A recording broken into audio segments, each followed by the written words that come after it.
Tenirma KP Ini judul-judulnya, jadi bisa menggunakan format misalnya posisi bidang, kemudian yang dikerjakan, kemudian nama perusahaannya apa. Gitu.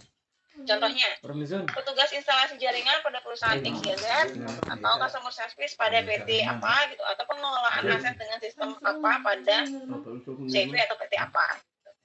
Ini judul-judul KP-nya. Kemudian ada beberapa tempat yang memang tidak disarankan untuk melakukan KP, gitu ya. Jadi disesuaikan tempat KP-nya dengan ilmu apa yang sudah kalian dapat di sini, biar nggak kayak contohnya ini ya. Jadi kalau misalnya mau KP di perusahaan, yang ngomongnya perusahaan laundry ya, padahal sebenarnya laundry itu bukan perusahaan ya gitu. Jadi melakukan KP di laundry gitu. Ya harus dipastikan dulu, ngapain dulu di laundry ini, kalau cuma nyetrika sama nyuci ngapain gitu kan. Jadi dipastikan kalau seandainya nanti di laundry misalnya membantu untuk membuatkan sistem keuangannya gitu, itu masih bisa. Tapi kalau untuk cuma nyuci setrika ngapain gitu ya. Jadi itu harus diperhatikan ke perusahaannya, mereka butuhnya apa gitu. Ke instansinya atau ke tempat KP-nya itu mereka butuhnya apa. Ini contoh lainnya. Jadi misalnya kerja kalau di sini di kantor desa ya, atau instansi apapun itu ya, misalnya input data, kemudian kayak mereka data apa gitu ya. Jadi membuat atau mengatur dokumen-dokumennya mereka supaya lebih rapi dalam bentuk digital misalnya gitu, itu boleh juga. Kemudian membuat konten kreator dari perusahaan atau instansi gitu ya, itu juga bisa. Itu perenggas pas 4 tahun 3 ini contoh-contohnya yang sudah pernah dilakukan oleh mahasiswa FKIP. Atau bisa juga dengan menjadi asisten praktikum atau asiknya. Jadi ini syaratnya, jadi kalau misalnya menjadi asisten praktikum, itu bisa dianggap sudah mengikuti KP juga, sudah melakukan KP. Jadi ini syaratnya, jadi ada minimal IPK-nya, adalah 3. Kemudian maksimal ya, ngomongnya maksimal mahasiswa yang terima. Kemudian minimal nilai B pada mata kuliah. Jadi artinya mata kuliah yang akan diasistenkan itu minimal B nilainya. Ini ada benefit yang bisa diterima pada saat kalian menjadi asisten praktikum. Gitu. Jadi bisa diakui sebagai kerja praktek ya di SKS ini. Jadi KP itu besar, bobot SKS adalah 3. Kemudian mendapatkan prioritas KRS-an, mendapat SKP 30. Kemudian mendapat seragam ya di sini ya. Jadi nanti dapat baju seragam pada saat menjadi asisten praktikum. Dapat sertifikat. Yang paling penting itu dapat uang saku. Itu tugasnya itu membantu dosen dan mendampingi mahasiswa dalam melaksanakan kegiatan di laboratorium. Jadi dipastikan kalau misalnya memang ada keinginan pengennya nanti KP-nya udah sekalian jadi asisten, boleh. Tapi syaratnya harus terpenuhi ya. Kemudian laporan KP itu terdiri dari 4 bab. Jadi ada pendahuluan, ada tinjauan umum perusahaan, kemudian ada pembahasan, dan terakhir adalah penutup gitu. Jadi ini template-nya pun juga sudah ada, nanti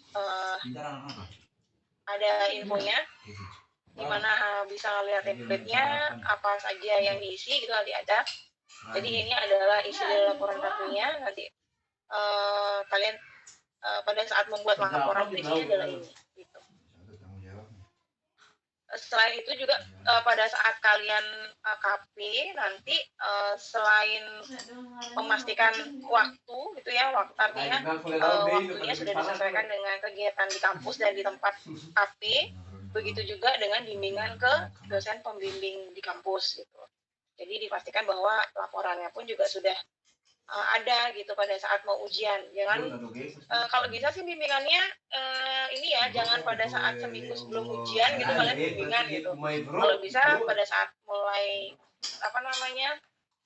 kalian mulai KP, kemudian pada saat ya minimal 3 kali lah ketemu gitu, pada saat awal UTS gitu misalnya, kemudian pada saat sebelum ujian gitu, paling nggak dosennya tahu gitu kalian melakukan apa saja gitu, apa kendalanya di sana, ada kendala atau tidak, kemudian apa kalian di sana, pengalaman apa yang kalian dapat di sana gitu, ada masalah atau enggak gitu. Jadi paling nggak dosennya tahu gitu kalian sudah melakukan apa, ada kendalanya apa.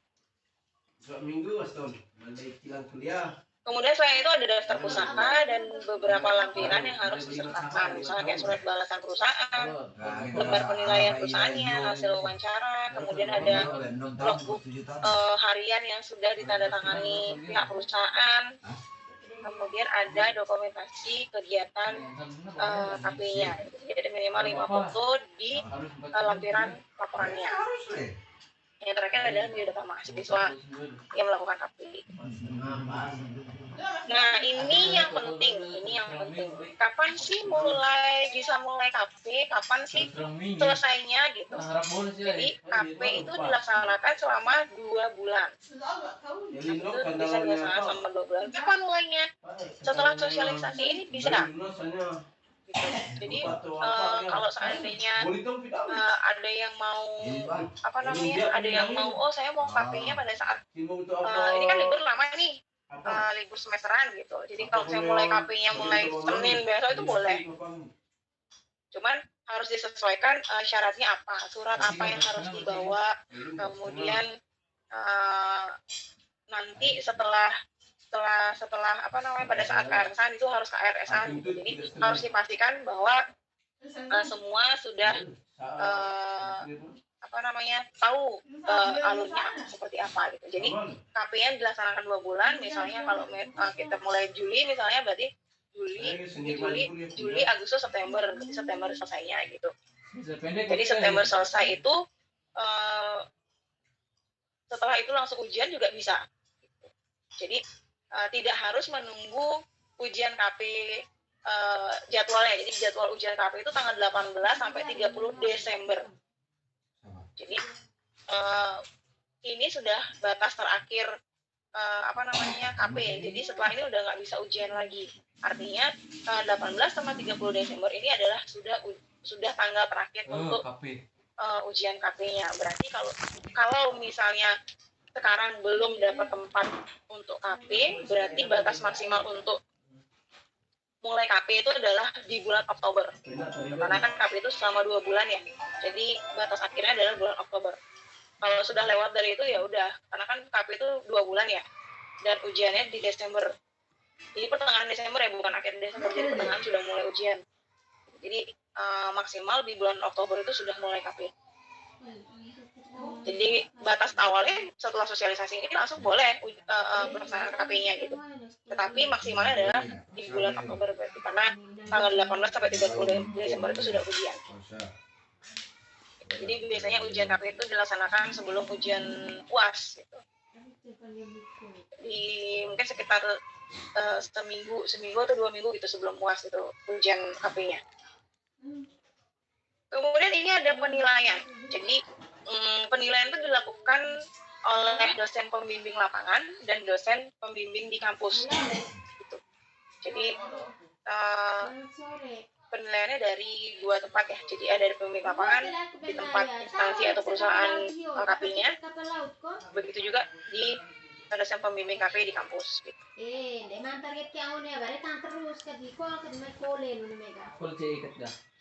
Kemudian sistem penilaiannya, mahasiswa akan dinilai oleh pihak perusahaan. Kemudian laporan KP akan diuji oleh dosen pembimbing. Mahasiswa wajib melampirkan form penilaian yang telah diisi oleh pihak perusahaan.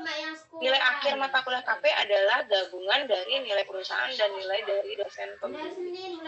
Jadi nilainya bukan hanya dari perusahaan saja, tapi dari dosen pembimbing juga. Makanya tadi saya bilang, sebisa mungkin melakukan bimbingan kepada dosen pembimbing KP di kampus.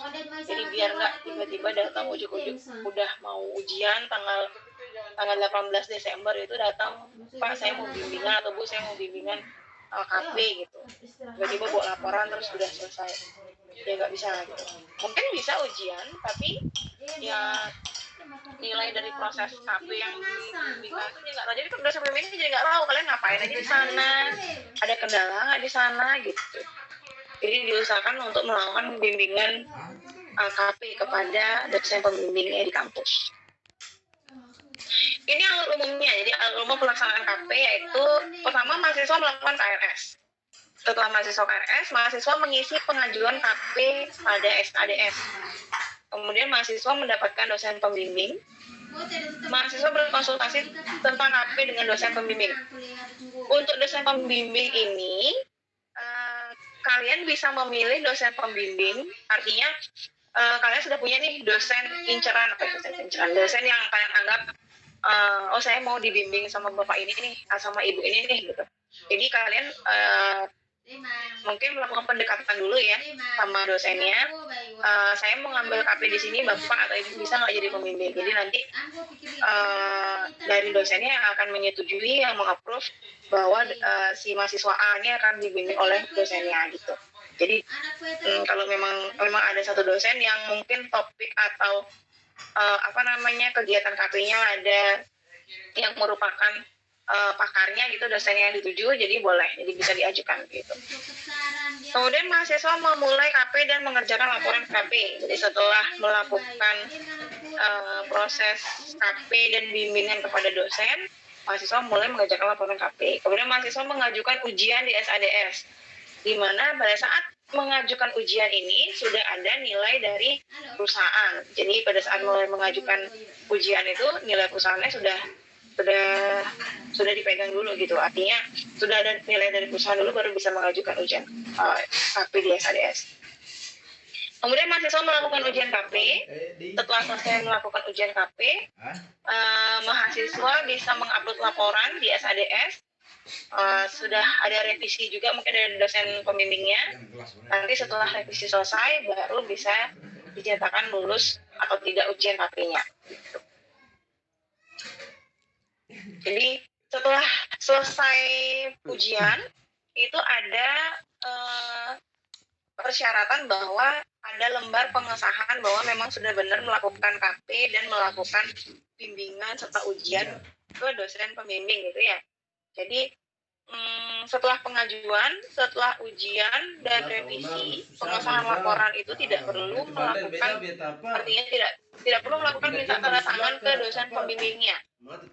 Jadi setelah di ACC oleh pembimbing KP-nya, kemudian di ACC oleh Kaprodi, setelah di ACC sama di SADS ya, jadi setelah di ACC oleh dosen pembimbing dan Kaprodi di SADS, mahasiswa bisa mendownload lembar pengesahannya.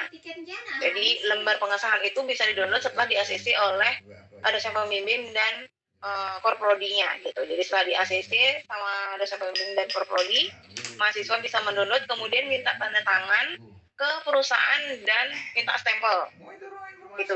Jadi setelah selesai melakukan itu baru bisa di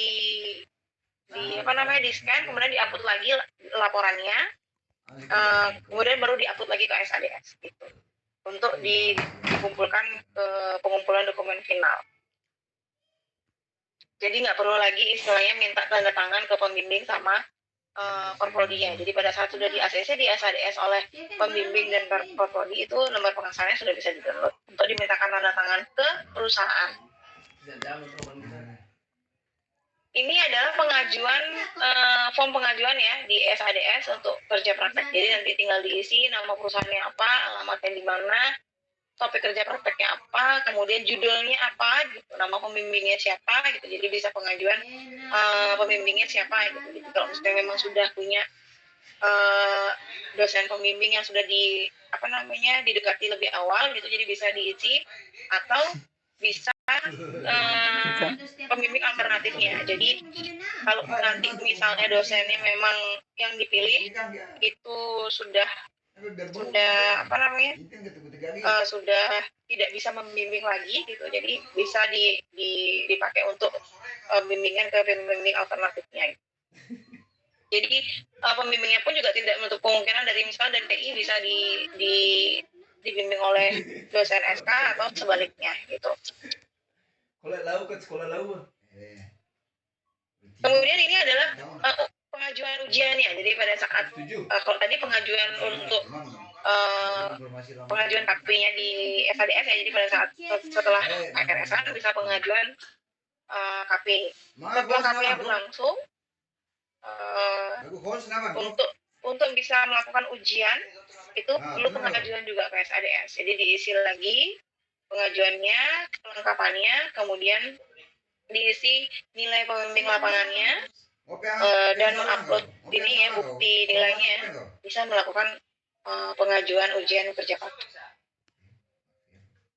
Setelah ujian gitu ya, jadi setelah pengajuan di ACC sama dosen pembimbing untuk melakukan ujian, setelah di ACC baru bisa dilakukan ujian gitu ya. Setelah dilakukan ujian pasti ada revisi biasanya gitu. Jadi ada revisi di halaman SADS. Jadi kalau misalnya memang seperti saya bilang tadi, kalau sudah selesai di ACC oleh pembimbingnya, itu bisa setelah di ACC oleh pembimbing dan Korprodi ya, bisa download lembar pengesahan. Ini lembar pengesahannya. Jadi kalau misalnya sudah di ACC oleh pembimbing dan Korprodi gitu, jadi bisa di-download halaman pengesahannya untuk dimintakan tanda tangan ke perusahaan gitu. Jadi nanti kalau seandainya sudah isi semua tanda tangannya, sudah isi tanda tangan pembimbing, Korprodi dan perusahaan, begitu juga stempelnya ya, mahasiswa mengupload halaman pengesahannya ke laporan yang sudah disetujui oleh pembimbing. Kemudian diupload lagi ke SADS untuk untuk pengumpulan di perpustakaan. Jadi tampilan pengesahannya tuh nanti akan seperti ini. Jadi dari pihak perusahaannya nanti dia harusnya ada capnya ya. Gitu. Jadi nanti kalau sudah di ACC otomatis nanti tanda tangannya akan muncul di lembar pengesahan.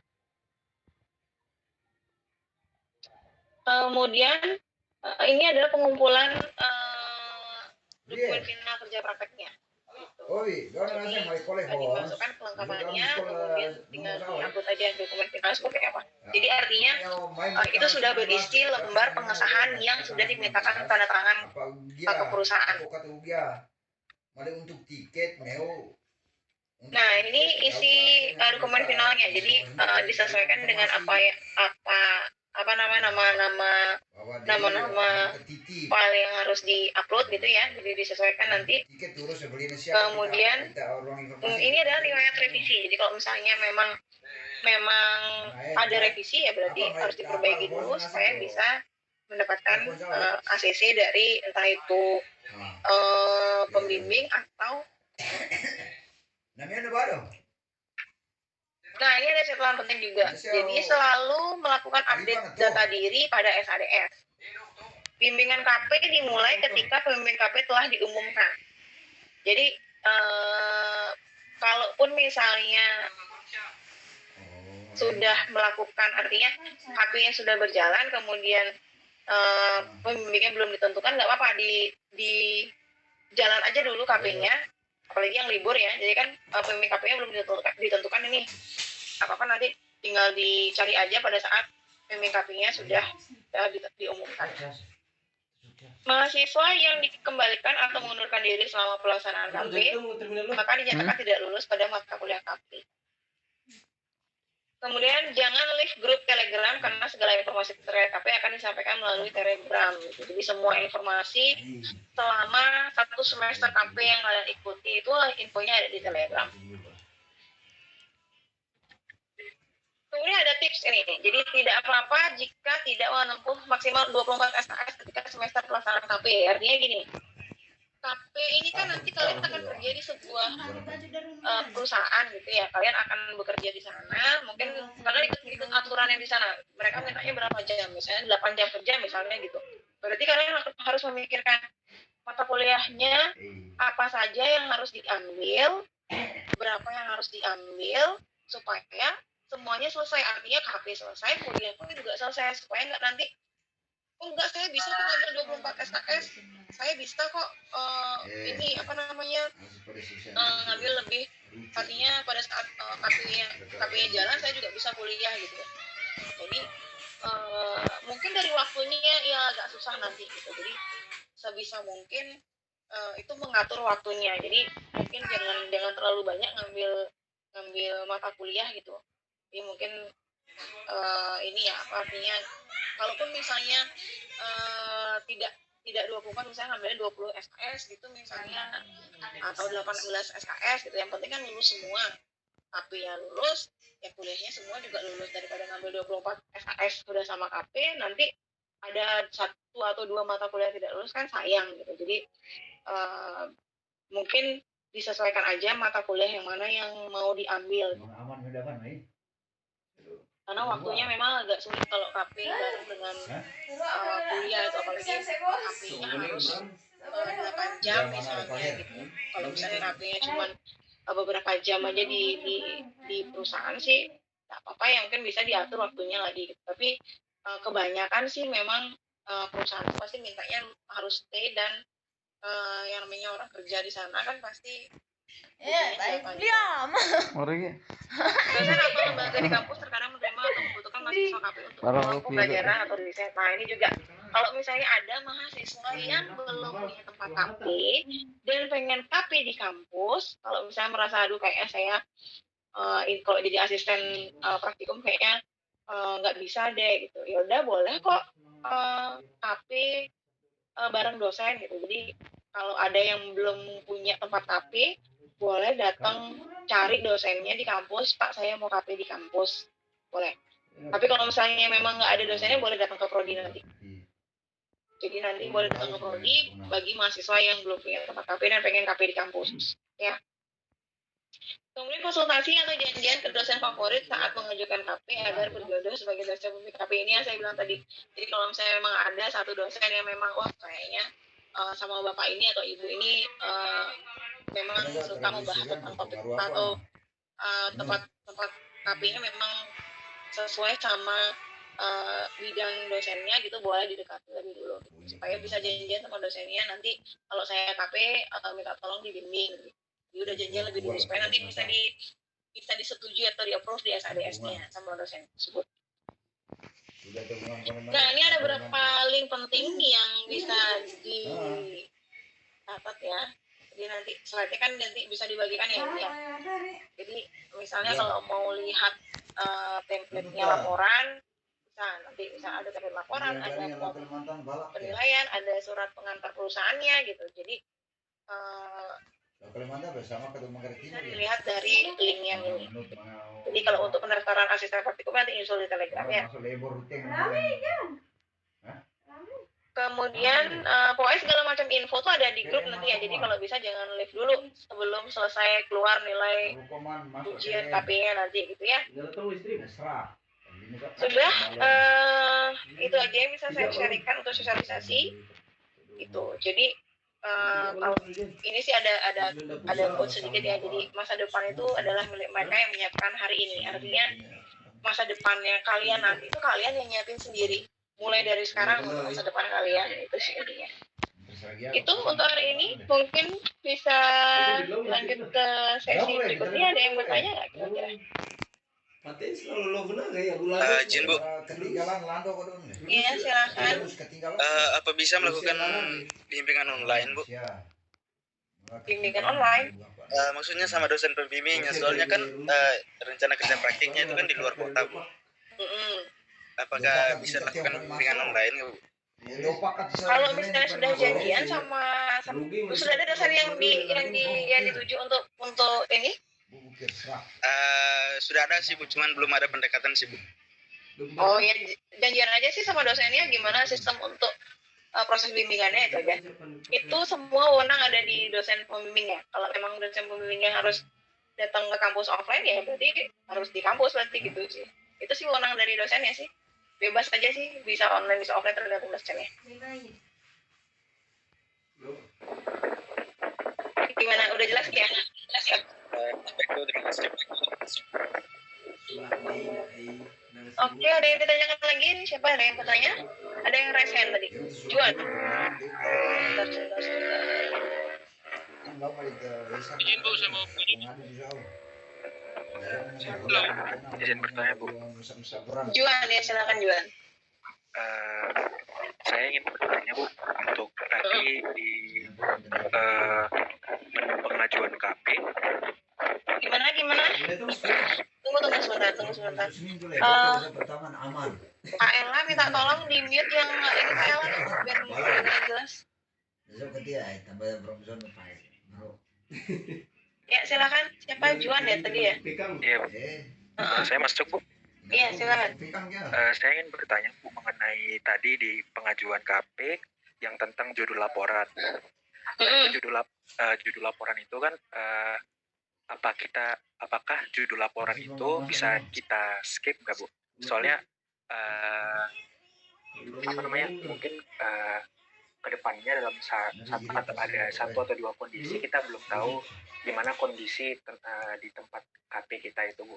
Jadi kita nggak tahu mau ngisi judul apa, atau mungkin dari pihak kampus ada rekomendasi atau apa gitu untuk buat judul laporan, karena saya kurang mengerti untuk buat judul laporan. Mungkin Kalau untuk tempat KP-nya udah punya?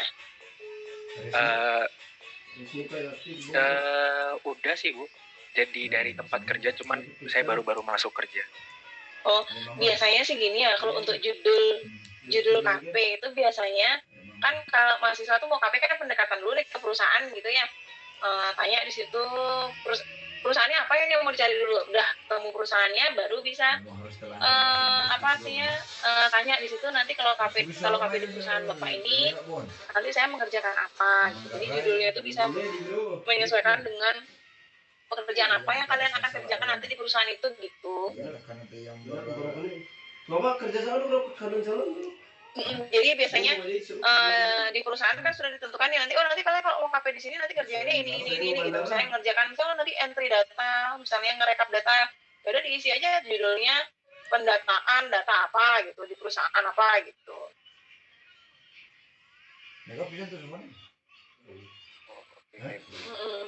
Gitu. Jelas ya? Jelas. Ada lagi nggak pertanyaannya? Selamat sore, Bu. Ya, silakan. Izin bertanya, Bu. Siapa nih Suparta Yasa? Untuk program asiknya kan saya sudah ngambil di semester lalu. Apakah boleh dijadikan KP di semester depan? Di semester ini maksudnya.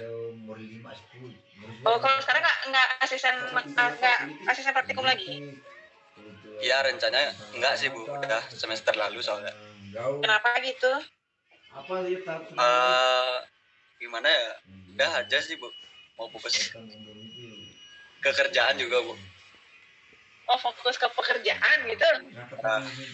Oh, sekarang kamu kerja? Ya. Oh. Gimana, Bu? Gimana? Tunggu sebentar ya. Pak Agung bisa ya bantu jawab ya? Atau kalau dari teknis ini kelihatannya dari KPDA sudah ada aturannya. Kayla bisa dibantu. oh ya, minta tolong. Kayla gimana Kayla? Baik, saya bantu jawab. Untuk asisten praktikum jika sudah ditempuh di semester genap kemarin 2022 nanti bisa diklaim di atau administrasinya itu bisa dilakukan di semester ganjil 2023 dengan syarat untuk scan lembar pertemuannya itu yang ada tanda tangan admin atau aktivitasnya juga di scan, kemudian minta nilai dari dosen yang mengajarkan mata kuliah tersebut, diminta minta nilai dan tanda tangan. Nanti itu di scan kemudian sampai masuk ke sambil membuat laporan untuk KP-nya kayak gitu. Sama itu tadi saya bantu jawab juga untuk menambahkan yang misalnya di awal mengajuan KP belum tahu judulnya apa, KP-nya di mana atau masih pindah KP, untuk sementara diajukan aja yang ada atau yang saat ini dimiliki. Nanti setelah kami dari KPTA mengumumkan pembimbing nanti bisa diupdate kok data itu seperti itu. Itu gimana? Oke, gimana? Suparta Yasa? Baik Bu, terima kasih. Oke. Jadi Juan tadi ditambahkan ya dari KPPA. Untuk judulnya nanti masih bisa dirubah pada saat desain pembimbingnya ditentukan. Baik, Bu. Oke, Terima kasih. Oh ya.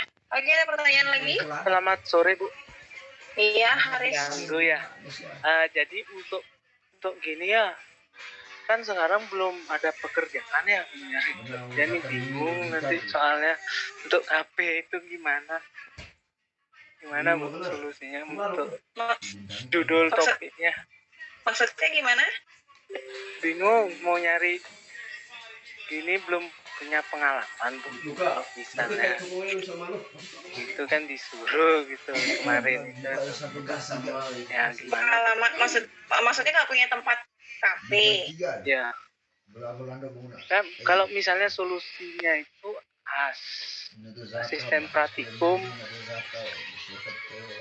itu sebagai kerja praktek itu yang ikut astos asisten praktikum.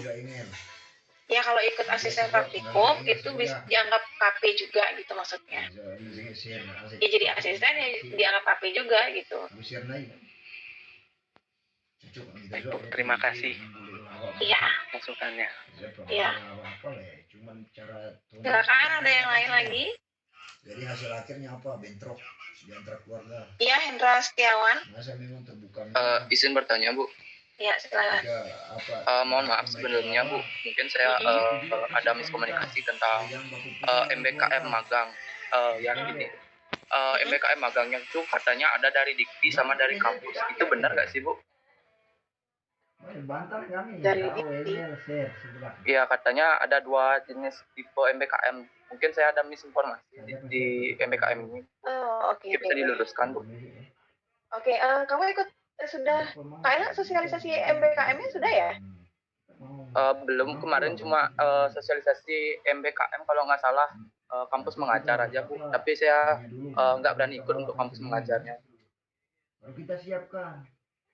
Oke, kayaknya yang MBKM dari Bu Wiwi sudah ya? Jangan sampai kita Untuk MBKM yang dari kampus itu belum ada sosialisasi karena masih dirapatkan. Nanti untuk informasi lebih lanjutnya akan ada di IG-nya FTG sama di grup KP juga kami buka. Oh iya. Oke, ini siapa tadi yang nanya? Hendra. Oke Hendra, nanti biar satu informasinya ya, biar saya juga takutnya nanti ngasih informasi yang salah. Nanti ada sosialisasi MBKM memang sendiri gitu. Jadi nanti bisa diikuti sosialisasi MBKM-nya. Di sana mungkin lebih jelas diinformasikan yang dimaksud tadi gitu. Ya, biar saya nggak salah informasinya nanti. Iya, terima kasih Bu. Ya, jadi nanti dilihat informasinya di IG kapan ada sosialisasinya itu ya. malah yang hancur kita nanti Karena MBKM itu skemanya banyak, jadi takutnya nanti biar nggak salah informasinya. Jadi ada yang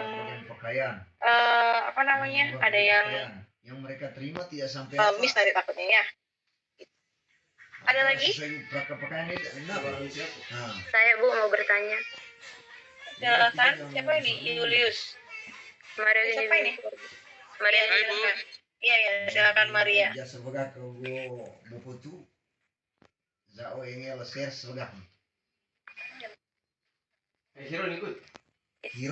Mau bertanya Bu, untuk Ya, laporannya silakan. itu Iya. bisa berkelompok atau masing-masing? Kan kemarin ada kakak semester tuh pernah kan satu tempat KP-nya tuh kan 5 orang tuh, jadi laporannya tuh dijadiin satu. Apakah semester ini masih begitu Bu? Terima kasih. Oh iya. Mungkin bisa bantu jawab Kak Ella. Untuk laporan KP bisa berkelompok. Oke, untuk KP mulai semester kemarin itu sudah mandiri, jadi tidak berkelompok, hanya saja bisa KP di satu tempat itu maksimal 5 orang, tapi laporannya tetap masing-masing. Jadi setiap orang kan untuk jenis pekerjaan yang diberikan atau aktivitas pekerjaannya kan berbeda. Jadi sudah tidak ada lagi KP berkelompok, hanya saja misal di satu tempat ada 3 atau sampai 4 orang itu bisa, hanya tetap semua laporan dan pekerjaan semua individu. Seperti itu. Gimana Maria, bisa ada lagi yang kurang jelas? Baik Kak, terima kasih sudah. Oke. Siapa tadi yang angkat tangan selanjutnya? Saya Bu. Julius ya, silakan Julius Frans. Bu, saya mau bertanya tentang saya dengar tadi bisa untuk mulai dengan hari ini aja AKP-nya bisa Bu ya. Bagaimana kita untuk menunjukkan judulnya dan juga dosen pembimbingnya Bu? Oke.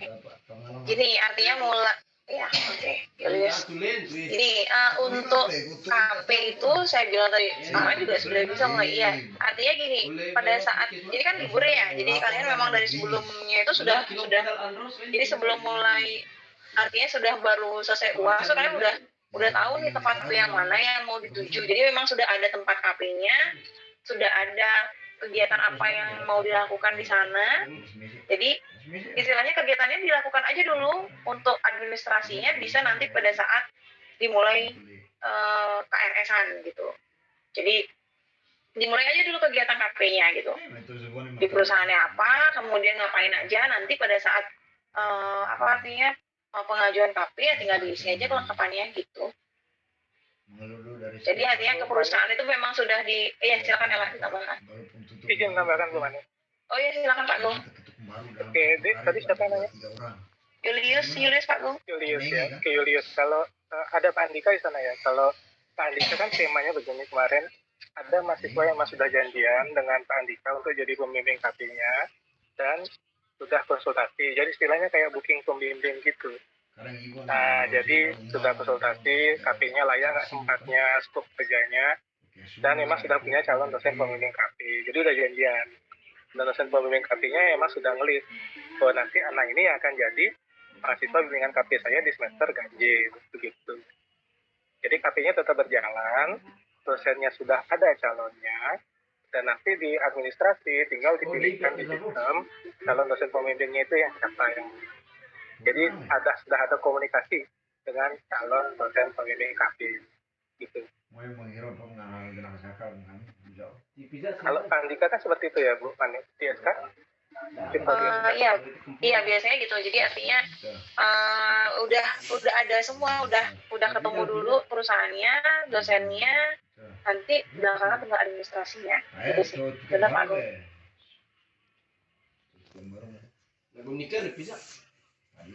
Gitu Julius kira-kira gimana? Ada betul nakit bahwa sinsa dan batan supaya mau pita kan? Julius? Oke. Ya Bu, berarti udah bisa memang sekarang Bu ya, walaupun belum RKS kemarin. Yang pastinya nanti kalau udah RKS-nya tinggal kita ajukan yang kita judulnya dan juga kita hasil dari kerjanya Bu, saja praktiknya. Iya, yang penting udah punya tempatnya sama sudah janjian sama dosen pembimbingnya gitu. Ya Bu. Lukas. Ya, ada lagi ya silakan Didi Junialdi. Lukas Izin bertanya Bu, kalau misalkan di semester ini nih kita mendapatkan poin SKS 79 kurang 1. Tadi kan syaratnya 80 tuh. Sama poin SKP-nya kurang dari 100 itu gimana Bu? Bisa KP nggak? Maksud saya SKS sama SKP-nya itu nyusul di semester depan itu bisa nggak Bu? Untuk kegiatan KP-nya bisa, tapi untuk pengajuannya nggak bisa. Benar Bu, memang bisa. Paham ya? Iya, paham Bu. Ya, untuk kegiatan KP-nya bisa, tapi kalau untuk pengajuan nggak bisa. Pengajuannya harus sesuai syarat itu tadi. Sama seperti tadi yang apa? Yang ASI itu mungkin tadi ya.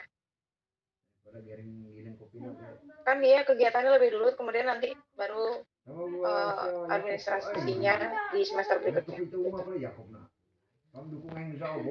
Iya, baik Bu. Terima kasih. Iya. Ada lagi?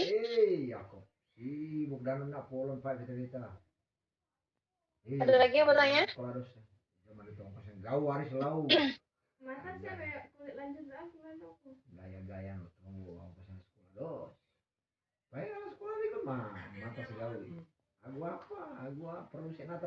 Ada lagi yang bertanya? Oke, Juniarta. Gede Baik, sekali. Bu. Iya. Selamat sore, Bu. Mau suara saya terdengar, Bu? Iya, terdengar. Ya, saya mau nanya tentang tadi yang sebelumnya temennya nanya itu untuk kan syaratnya kalau nggak memenuhi itu KP-nya boleh, tapi untuk pengajuannya ini maksudnya gimana, Bu ya? Saya kurang nangkap soalnya tadi waktu dijelasin. Pengajuan KRS-nya. Pengajuan KP-nya, KRS-nya itu nggak bisa. KRS itu nggak bisa. KP-nya gitu maksudnya.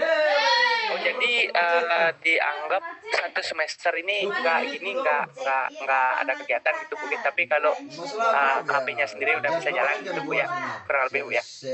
Maksudnya nggak ada kegiatan apa nih maksudnya? Gimana? Pengajuan KRS-nya itu kan katanya nggak bisa. Ya pengajuan KRS KP-nya aja nggak bisa. KP-nya aja nggak bisa. Oh, KP-nya aja nggak bisa. Iya, yang KRS mata kuliah lain bisa. Oh gitu ya. Ya Bu, makasih Bu. Maaf Bu. Iya. Tangkap. Iya nggak apa-apa. Yang mending ditanya daripada hari salah jurusan ya. Iya. Ini Bu, makasih Bu. Mohon maaf Bu, tadi salah gitu. Iya. Ada lagi? Ada lagi yang bertanya?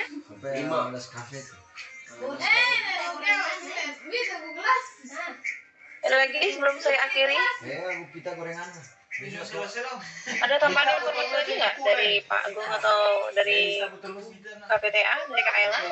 Ada tambahan informasi lagi nggak? Bu, saya mau bertanya Bu. Itu ada yang resen. Oke. Iya, gimana? Misalnya yang kayak dibilang tadi pengajuannya di semester depan karena belum lengkap SKP-nya. Nah itu sistem pengajuannya tuh sama seperti ini atau gimana Bu? Sama. Kalau misalnya belum lengkap kan nanti pada saat pengajuan kan harusnya sudah terpenuhi semua syarat. Oke, berarti pengajuan ulang berarti tinggal upload daftar nilai sama tanda tangan yang disebutkan tadi tuh ya? Bukan pengajuan ulang. Artinya kegiatan dilakukan aja dulu, berarti nggak ada pengajuan. Nanti pada saat kalau sudah selesai kegiatannya nanti baru diajukan gitu maksudnya. Jadi kalau misalnya memang belum bisa pengajuan ya nggak bisa diajukan gitu. Oke Bu, terima kasih. Gimana Pak Agung tadi? Iya. Kalau adik-adik kalau SKP kurang, sebenarnya saat ini gampang sekali loh mendapatkan SKP. Banyak kegiatan seminar online itu yang bisa diikuti gratis. Kan semester ganjil itu baru akan berjalan bulan September. Jadi masih ada waktu, 1,5 bulan lah. Saya kira mengumpulkan SKP untuk mencapai 100 tidak susah. Gitu ya. Nah, kalau yang kekurangannya adalah SKS belum 80. Nah, berarti memang belum siap untuk KP gitu. Jadi silahkan kuliahnya dulu di SKS-nya dilengkapi, baru semester depan siap mengajukan. Tapi kalau masalahnya SKP, saya kira 1,5 bulan cukup untuk mencari poin SKP 100. Dengan ikuti seminar online yang gratis.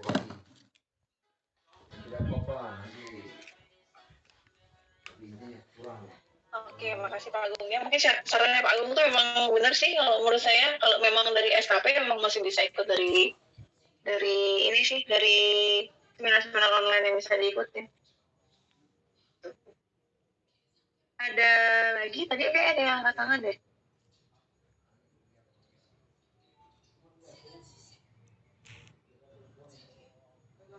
Oh ya, jangan lupa untuk mengisi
Jadi teman-teman yang mau mengisi waktu libur ini dengan KP bisa nanti mengajukan suratnya ke kami, mengisi suratnya mengajukan ke kami ke PTA. Nanti kami umumkan di grup setiap hari surat yang mana aja. Jadi kami umumkan link grup untuk mendownload surat tersebut untuk dibawa ke tempat KP. Misalnya nanti pindah tempat KP, teman-teman ngajukan kembali seperti itu.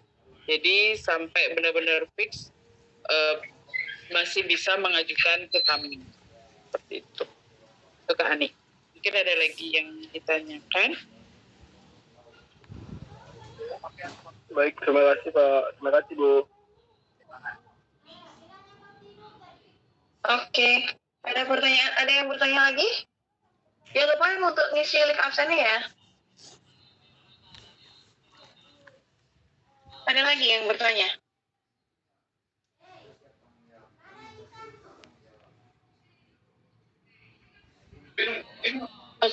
Juniarta, IGD Juniarta.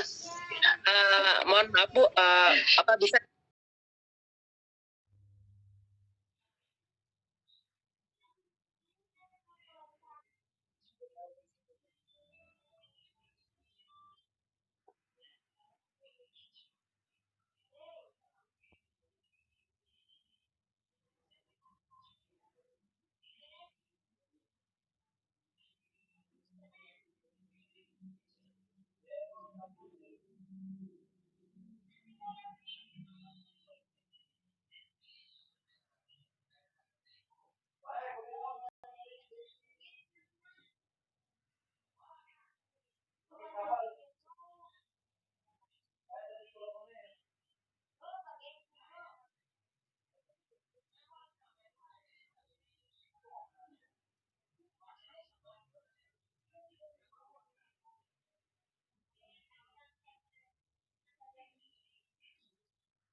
Yang tadi belakangan